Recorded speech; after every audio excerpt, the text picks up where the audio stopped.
Kaya dito ka ba? Ano ito yung panuda nila? Kape.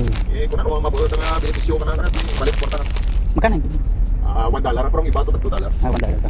Di ba iba matrang kulit, iba matrang grab. Eh, mga mabudlay mga may mobile base, mga kulit na pang-budlay natin, ang kwanta, kita pang-budlayan natin. Kinakaw natin ang kinitaan natin kung pira ay mabudlay man man mo, pamilyado ka man. Pamilyado ka man, karong araw ayon natatawa ko hindi natin pati account. Ito rin lang grab, siguring. Trukol lang man ang pwede mo grab, okay ang pansin. Oh, pansit canton, men. Ah, nasigurin.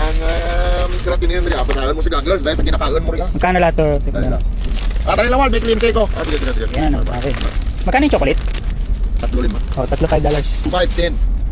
Ah, bawasan mo na lang pala yung dalawa. Bali isang ano, kailangan ko naman eh. Kasi 20 lang pera ko eh, magkakasya sa 20. Magkakasya sa 20. Yes nito. Yes na? Yes. Eto, magkano ka? 12.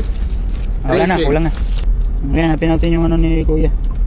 O, lagyan mo naman alam na, i-accept mo lang ko doon sa may messenger mo sa Facebook. Christopher. Ano naman ba yung name ko? Joseph. Yan. Christopher Joseph. Si Cumulos, di ba? Ah, sumulo. Yan, 20. Ayos.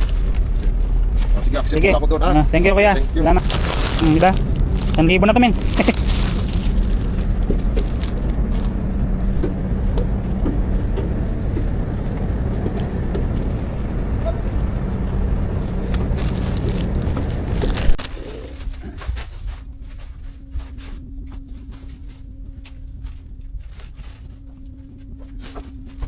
Yan. Ito na yung mga nabili ko dito sa duty free. Hindi naman siya duty free pero parang duty free style. Ano? Nakalimutan kong tawag dito. Tapos may magnet akong binili isa. And then yun, pansit canton. Saka nasiguring. So ang lahat ng ito yan. Ay mga nabili ko. halagang ano na to. Bill allowance namin sa airport kasi binigyan kami ng tag $20 para pagdating sa airport, pagka mahaba yung vacant time namin, pwede kami bumili ng pagkain. So hindi ko siya ginastos kasi nung nandun ako sa airport, marami naman akong kinain doon sa aeroplano. Kaya hindi ako gutom. Kaya tinabi ko lang yung 20 ko. So pag may nagbenta na ganyan, yan yung chance na bibili tayo. So ayun pa sila. Nagbabaan yung ibang mga tropa, bumili rin sila sa baba.